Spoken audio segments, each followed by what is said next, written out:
You want this, don't you? Hey, this is Skytalker. You're watching Bounding into Comics, and this is a top 10 lightsaber duels, film and live action television. Let's go. Number 10, Obi Wan Kenobi versus Darth Vader.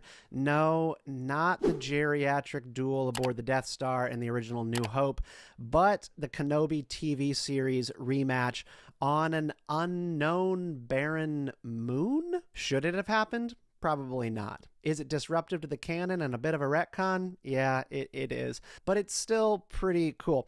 This duel is Obi Wan Kenobi stepping back up to the plate, being a hero again, trusting not just in the Force, but in himself as a Jedi. It's a good narrative for a fight. The choreography is strong.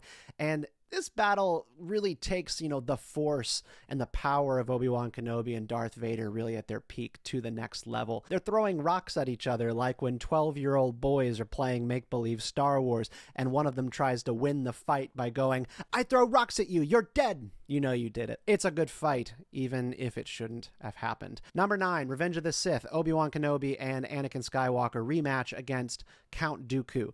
Right out of the gate, this fight is more action-packed than the entire first duel between them on Geonosis in Episode 2. It's good Jedi teamwork, but they are no match for him. He's a Sith Lord. Once Obi-Wan Kenobi is knocked out, this fight gets even better. Anakin is able to be let off his leash, tap into the dark side a little bit, push Count Dooku back, and it's just a really cool series of moves. A nice pivot past each other, cuts his hands off, and then he forces Dooku to surrender and notably accepts his surrender. What have I done? Number 8, back to the Kenobi series. So Obi-Wan versus Anakin, the training sequence flashback, which is taking place in the time zone of Episode 2, Attack of the Clones.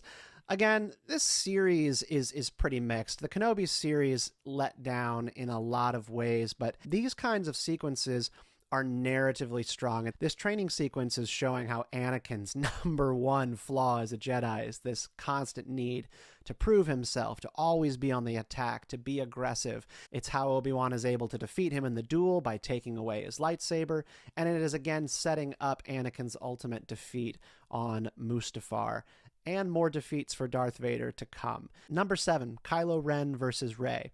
This duel is a little bit on the sloppy side. Watching Kylo Ren and Rey sort of stumble and stomp through the woods here and breaking trees and cutting down branches and pushing each other around is a little bit like watching two kids fight with lightsabers on the front lawn of your neighborhood. It's high intensity. It's less refined.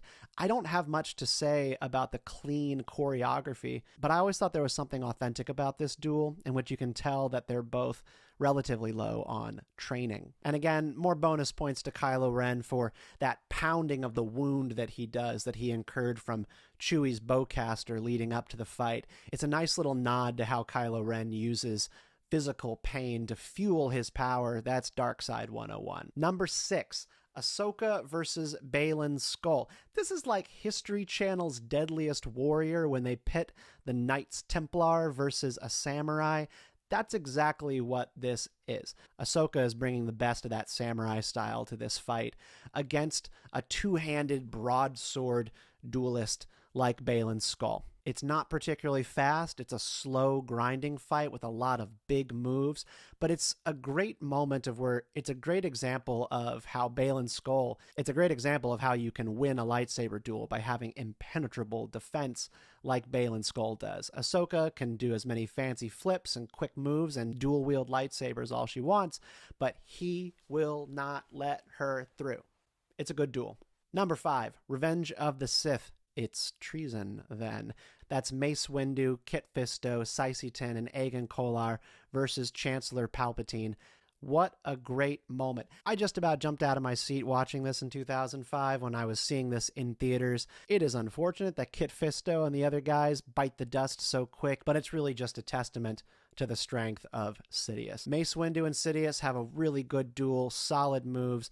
I love the choreography for this fight. I would say the only mark against it is Palpatine doing those really awkward CGI backflips. Completely unnecessary, and I wish it had happened, but it just really peaks again when they get to the edge of the office, breaking the glass, and Palpatine is then pushed back and knocked to the ground. It's a duel that still manages to catch Star Wars newbies by surprise when they're watching this movie for the first time. I always love seeing their face when it breaks out. All right, number 4. You were wondering when I was going to get to the original trilogy. Return of the Jedi on the Death Star. Luke versus Vader rematch. Luke is returning to this fight now as a Jedi Knight, and it is a beautiful thing to see. Not only is he coming back with the green lightsaber, which is Luke at his best, this is a fight with 2 chapters. The warm-up in the beginning, where Luke is really trying not to engage with Vader, mostly just playing defense and trying to get distance between him and his father. But then in the end, we see what happens when you push Luke too far, and he just goes ape on Vader in the same way that Anakin Skywalker unleashes on Dooku in episode 3 before he kills him. It has, again, that same sort of raw intensity of someone who's no longer worried about polish and doing spins and all that kind of stuff. He's just wailing on Darth Vader, and that allows him to knock him to the ground and win. Number 3, Revenge of the Sith, Mustafar. Anakin versus Obi Wan. I don't really know what to say to you if you don't think that this is one of the best fights of Star Wars. It's an epic in and of itself. Multiple different locations. The amount of time they gave it is crazy. This duel also brings in grade A hand-to-hand combat and physicality that some Star Wars duels just don't have. Anakin socking Obi-Wan in the face, Obi-Wan drop-kicking Anakin, and Anakin bending Obi-Wan over backwards, choking him out. It's just really cool. You can see here that these are 2 brothers having the quarrel of a lifetime. Now, where this fight goes astray, I would say, is after the lava waterfall. After you've got Anakin and Obi-Wan riding, surfing on lava mining droids and really burning themselves out on that last leg of the fight, I think it sort of jumps the shark just a little bit. It goes just a bit too far, and I remain unimpressed by the way in which Anakin goes down. I have the high ground. It's a good testament to his arrogance. It is a effective way of communicating how the dark side blinds your judgment, but just something about it always was a little off to me. But Mustafar is just aspirational Star Wars duel. Number 2, The Empire Strikes Back, Bespin, Luke Skywalker versus Darth Vader. This fight is also a saga, like with what happens on Mustafar. Multiple different legs of the fight, from the carbon freezing chamber down to the lower levels and then to the rampways at the end of the battle where Luke eventually loses his hand. There's so much going on here, from the first phase of the battle, which is Darth Vader underestimating Luke's competence with a lightsaber and Luke really struggling to keep up with just very basic moves. But something happens, and as he trusts his instincts in this battle, he's able to keep up with Darth Vader and frustrate all of his plans. The best thing about it is by the end, Darth Vader is losing his cool. He thought it was going to be click one and done, and Luke was going to be frozen in carbonite, and he's having to put all of his effort into stopping this kid. And you see that by the time Darth Vader is just angrily and forcefully slashing to push Luke back down that final catwalk where he eventually disarms him. This is the best of the Star Wars original trilogy when it comes to lightsaber dueling. But I gotta say, number 1 goes to Duel of the Fates, Episode 1. Qui-Gon Jinn, Obi-Wan Kenobi, Darth Maul. There's so much about this fight that just sets it over the top. There's the physicality that I mentioned earlier, where you see these duelists getting a little bit extra aggressive. Darth Maul kicking, Qui-Gon backhanding, Darth Maul kicking again and again.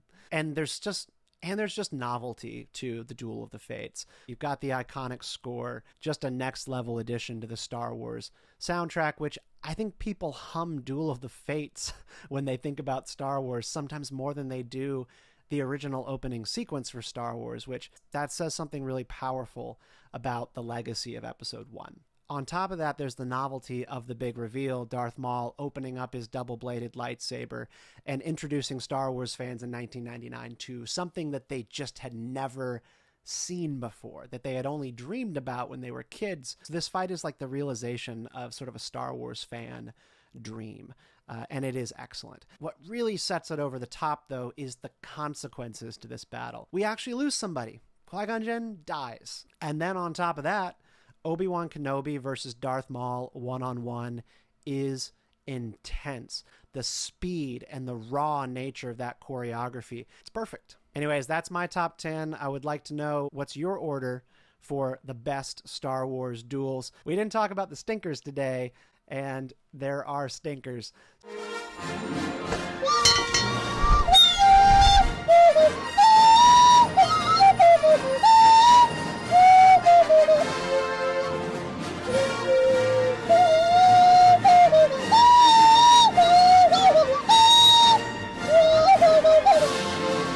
So leave yours in the comments. Tell me what you think. And thanks for watching Skytalker on Bounding into Comics.